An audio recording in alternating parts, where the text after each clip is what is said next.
My name is Alfredo Quiñones Hinojosa. I am the chair of neurologic surgery. My role here at the Mayo Clinic is to take care of patients that have the most complex type of brain and spine disorders. When Cherry came to clinic, first of all, the first thing that I saw a young woman, age 40, and I saw this young woman with her husband, with 2 teenage daughters, and her mother, with a history of von Hippel-Lindau. Von Hippel-Lindau is a genetic condition, and some patients obviously develop these conditions where they run in their families. They tend to develop several tumors in different parts of the body. When it comes relevant to neurosurgery is when they develop tumors in the brain. But what Cherry had was a tumor the size of my fist.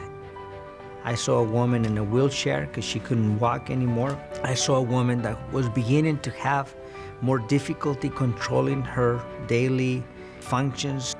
And I knew that she was getting into that situation where things were going to get more and more dangerous. She had undergone more than 9 surgeries prior to coming to us. And she had already a very aggressive round of radiation as well. So her brain couldn't tolerate many, many more things. But we knew, based on our experience and our multidisciplinary team, that her best choice of fighting for her life was to take her to the operating room, try to get this tumor out. And this is when I get Dr. Robbie Talk involved in this.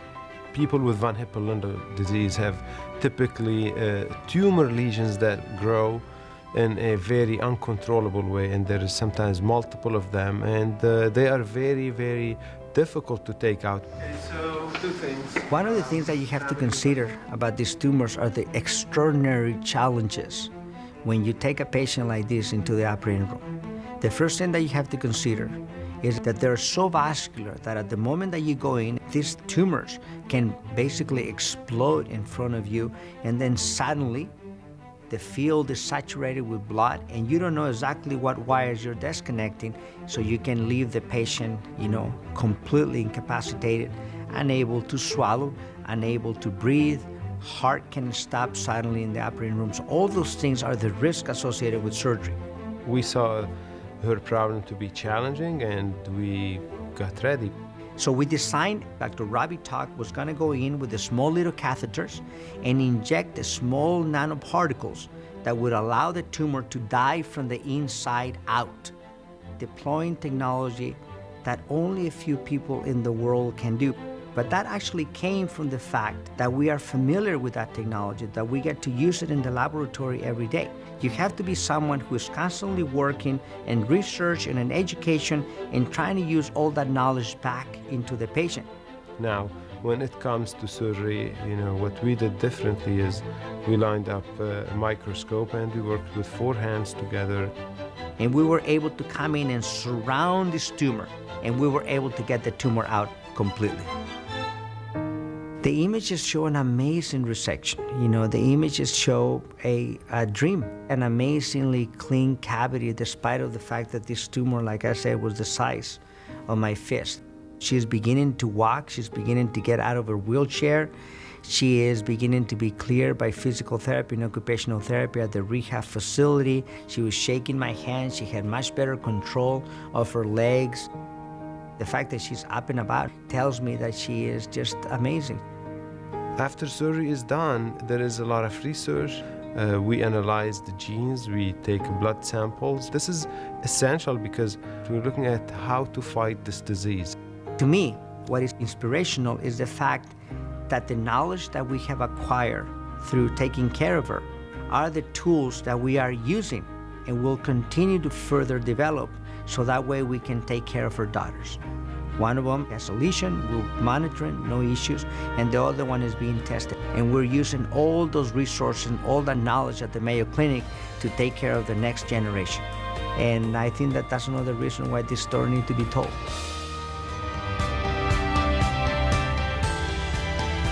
I'm excited about the future because I have a future. This has been a miracle to us. It's just amazing to me. They saved his life. That's what they did. I went through everything that I went through to build the person that I am today. We feel like they gave her a second chance, but they gave us a future. I was up and walking the halls the same day I had the operation. That was a super shot, Lou. It was like a new lease on life. It's an amazing gift that I'll never be able to repay. This place is beyond amazing. They gave me a second chance. You know, they saved my life.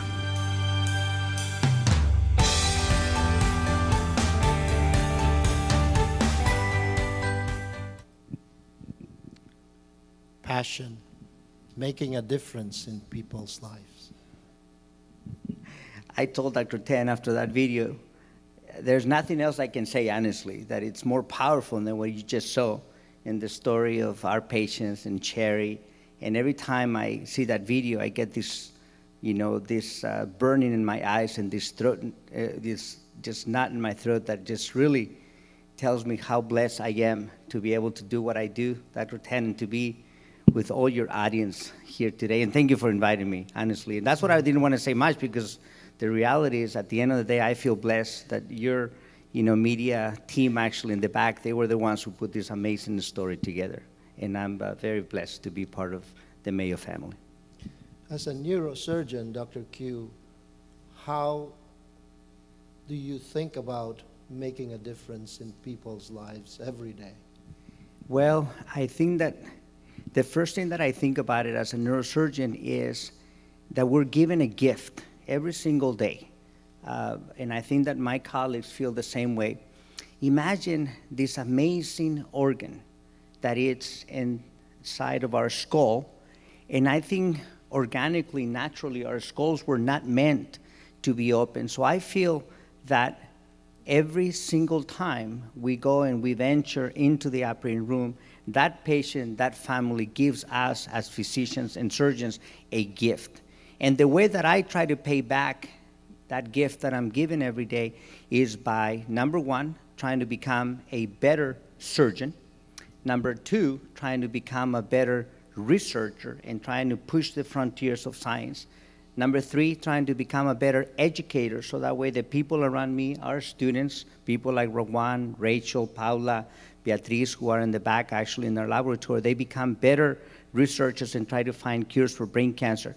And most recently, I have tried to also go around the world through a foundation that we created and trying to give those who have little, give them a lot of hope, and trying to build bridges between our countries, our people, different cultures, and we've been extraordinarily blessed to be able to do that. So in so many ways, I know that people look at what I do and what we do as changing other people's lives, but the reality is what you guys do as patients, as other physicians, are changing our lives and are allowing us and giving us the tools to do more. Hope. Hope that transforms lives. I like the audience to ask questions. Questions that are burning in your heart. Any question is welcome. Thank you, Doctor. Why is it important to understand how the brain tumor migrates?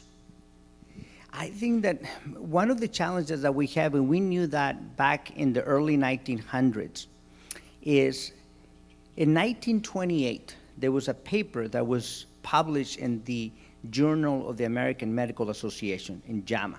And it was written by a surgeon by the name of Walter Dandy. He was at the time the chair and professor of neurosurgery at the Johns Hopkins Hospital. And what he wrote on that manuscript at the time, he presented 5 cases of patients that had brain cancer. The same cancer that I care for, is in the family of gliomas. These are very infiltrative cancers, and some of you guys remember Senator Kennedy a few years ago had the same cancer, and I was part of the team that consulted on his surgical treatment. These cells, no matter what you do, Walter Dandy wrote back in 1928, you can take half of the brain out where the tumor is, and unfortunately those patients would succumb to the disease because the disease and the cancer had already migrated to the other side of the brain. So these cells have an amazing ability to migrate and move in the brain, and that's actually one of the things that we study in our laboratory. We're trying to understand the molecular engines, the small little things that makes these cells so incredibly aggressive and migratory. We can take part of the tumor out in surgery, as you saw with Cherry, but unfortunately, some of these cells escape and go in and hide in the normal brain. They migrate far away, and they're very, very smart. So understanding their ability to migrate and putting brakes on that migration will allow us to not only unlock and find cures for brain cancer, but undoubtedly to many other cancers like breast, lung, melanomas, and other cancers who also migrate, and they hijack and use similar mechanisms as the brain. Challenging the status quo is how we make discoveries. Question? Yes. Thank you, Doctor. Thank you, my dear. In light of that, then are you using stem cells in the clinic here in Jacksonville, and what would you do then with the migration of those malignant cells? Beautiful question. That actually piggybacks into what we do. So in our laboratory, you may or may not know, I don't know if Dr. Tan mentioned, I moved and I left Baltimore a few months ago, actually. I was at Johns Hopkins, a faculty member. With that, we transferred a team of scientists and several NIH grants. Two of those NIH grants have to do precisely with engineering stem cells, and our speaker before that talked about how in our own fat, in our belly right here, we can actually go in and get a little marble size of fat, and then we can actually genetically engineer that fat. One of the grants is we engineer it with viruses. The other grant is we engineer those cells with nanoparticles. Now, those cells actually turn out to be extraordinarily smart. In animals, we can actually put them in the vein or actually in their heart, and they make it all the way up to the brain, and they can find. They are like the special forces. We call them Trojan horses because we can genetically engineer them to deliver a cargo. They go up to the brain, and in animals, they can actually chase the little migratory cancer cells and kill them. And that's exactly the same premise and the same principles that we are beginning to design here at the Mayo Clinic in Jacksonville to fight brain cancer. So our goal is in the next 1 or 2 years, we're going to have the first clinical trials in which we're going to be using your own fat as a Trojan horse to fight brain cancer and other cancers for that matter. Other questions? You may have answered part of this question, but can you, I wanted to have you describe in a little more detail the type of nanoparticles that you use to kill the tumor from inside out. So the nanoparticles that we use is made, we designed them with a scientist by the name of Jordan Green, who actually trained at MIT, and he was a colleague of mine at Johns Hopkins. We continue to collaborate, obviously. These are made of PBAE, which is a biodegradable linker, a biodegradable product that allows us to put DNA or any other, for any means, any other type of protein, and then the stem cells that we have, in this case the fat stem cells, absorb those nanoparticles. They integrate that, in this case, the DNA into their machinery, and now the nanoparticles degrade, and the cells are able to deliver a cargo. And we have published several articles on this, actually, and anybody who's interested in this, they can send me an email, and we can make those available to you. But that is the basis and the principle. Obviously, the same nanoparticles we can put locally in the brain, but the nanoparticles are not as smart as our own cellular therapy, and this is why we always go back to the fact that our own bodies know how to fight disease better than anybody else. Thank you. Honing in, trying to find your home. Questions? Karen. Right here. Well, okay. You've been talking about some research, and my question is in regards to molecular biology research, in particular for micrometastatic disease.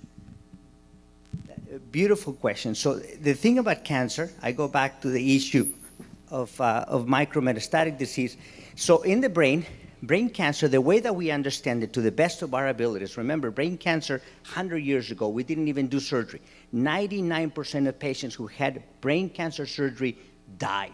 So now we have 99.99% of patients who have brain surgery survive. Now they succumb to the disease. So we have made amazing progress over the last 100 years. The issue is that these cells metastasize, and we call them micrometastases. Unlike breast, lung, skin, they have long metastatic potential. They go through the bloodstream. We don't understand a lot of the mechanisms. We have amazing colleagues in cancer studying that. But they also, once they come to the brain, they're able to go in.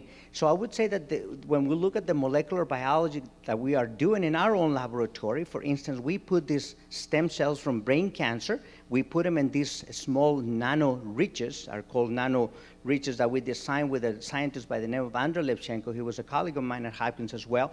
Or we put them in these nano tubes, which is another device that we patent all these things, by the way, that have led to several companies that we started this year. And we put them in these small microfluidic devices, like small little tubes, that we make them race. They move really fast, and when they come out through the other end, suddenly we have a population of cells that are extraordinarily aggressive, and then we go to the molecular biology to try to understand what genes are upregulated, so that way we can understand the engines that we can put the brakes on. Question in the back. Can you elaborate a little on the difference in research and treatment between non-malignant brain tumors and malignant brain tumors, and then maybe offer a little explanation as to what the research horizon looks like for the treatment of non-malignant before transformation? Beautiful question. So most people, when they come into my office, most people don't realize I do about 200 to 300 brain tumors a year, but I see about 1,000 new patients that have some sort of brain lesion.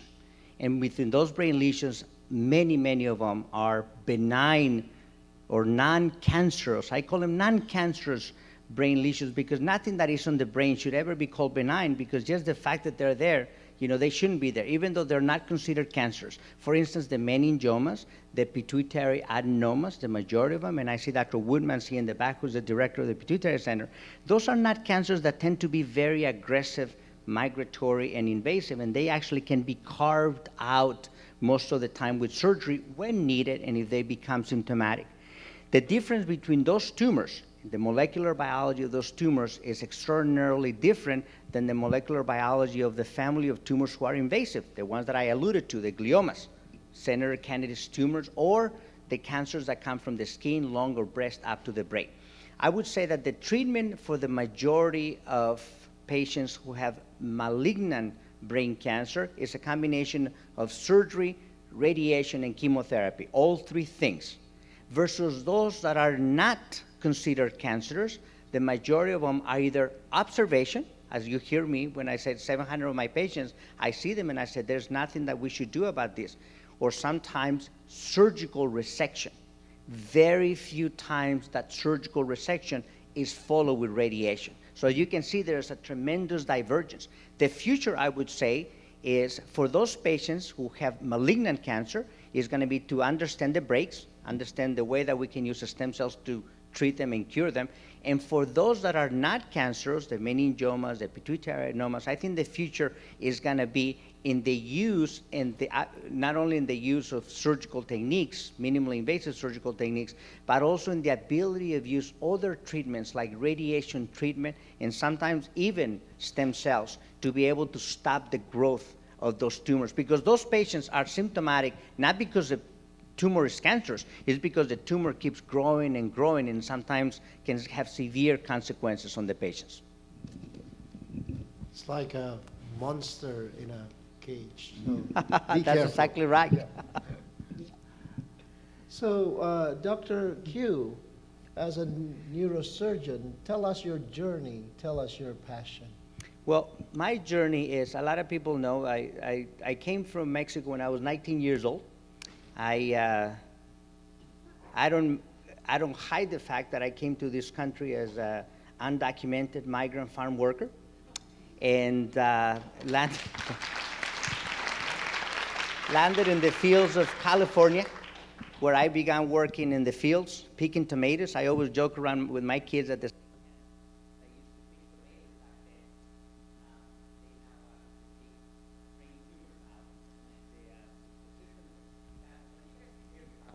So the same hands, I'm sorry, the same hands that used to pick tomatoes, now they're used to picking brain tumors out of our brains. But I ended up learning English, a little bit of English, and between 1989 and 91, I got accepted into UC Berkeley. 91 to 94, then suddenly I got accepted into Harvard for medical school. 94 to 99, I did a Howard Hughes. Then I got accepted into one of the top neurosurgical programs in neurosurgery at UCSF. I was there until 2005 when I got my first job at Johns Hopkins. And then it was a meteoric growth. I became a full professor within 6 years at Johns Hopkins. And then this year, obviously, you guys invited me. You were part of the team who interviewed me to come up and come to Mayo Jacksonville, not alone, with a very, very large team of supporters and team members. And here I am today. My passion is very simple. It's finding a cure for cancer. Brain cancer is something that I do as a surgeon, as a technician. I consider myself a technician. I always tell my children, and actually my son makes fun of me. You know, one day he said to me, "Dad, how come you're not like Mom?" You know, and you should see Mom last night. She did an amazing job. She put tile and floors and installed TVs. And then my son, he goes, "What do you mean, son?" He was about 10. He's 15 now. At the time, he was about 10. I said, "What do you mean, son?" David is his name. He goes, "Mom is amazing. She knows how to use every tool. And what do you do? You're some sort of like brain surgeon. What kind of work do you do?"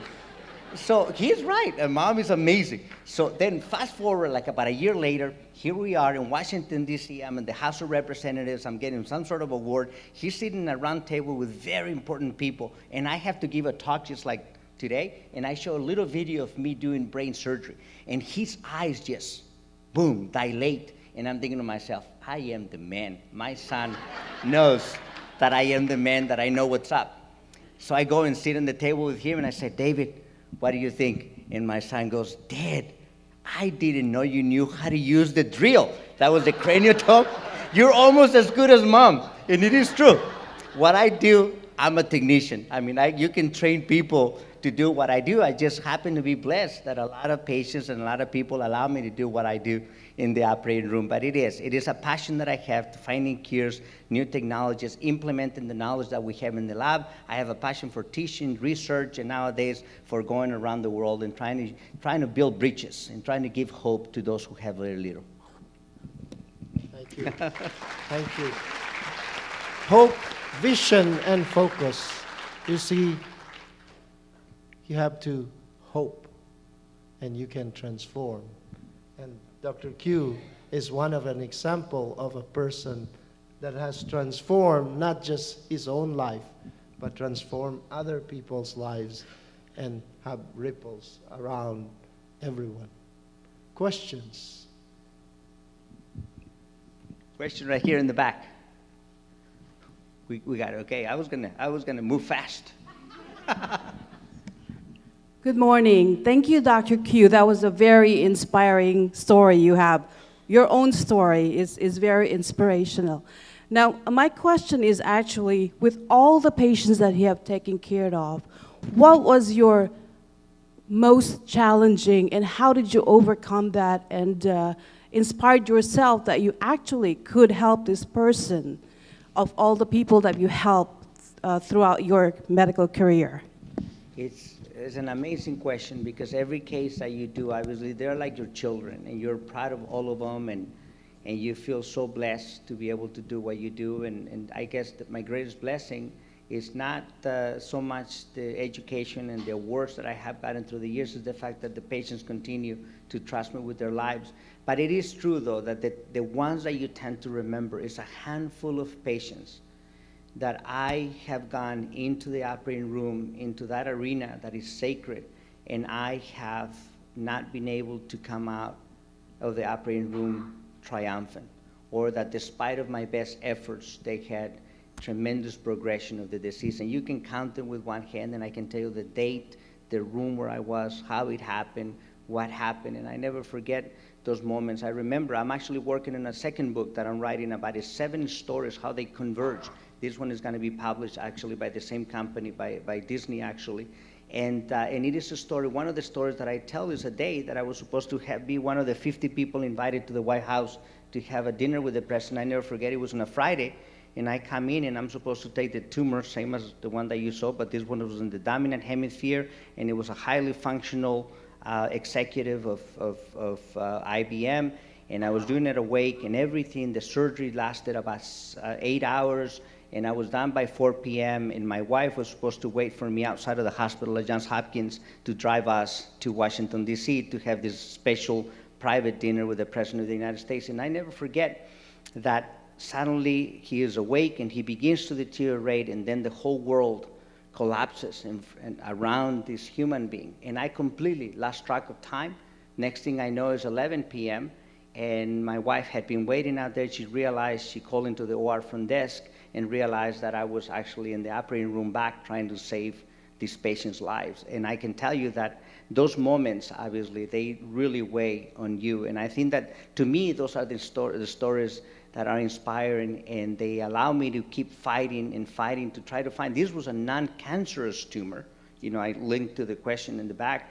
This was a non-cancerous tumor that was so large and so dangerous that at the moment that we took it out, the brain reacted to the changes, the physiological changes that happen when blood flow changes, when the mass changes, and the patient got into a lot of trouble. So I think that those are the stories, obviously, that remain with you, and they begin to give you white hair, and you begin to realize that no matter how much you do, at the end of the day, you're only as good as the people that are around you. That particular day, I have the anesthesiologists, the nurses, everybody was just so amazing, as you saw in that video that we showed, actually. And those are really the truly unsung heroes that we never hear about. And that in this next book, obviously is my way of thanking them all, the patients and the people around us.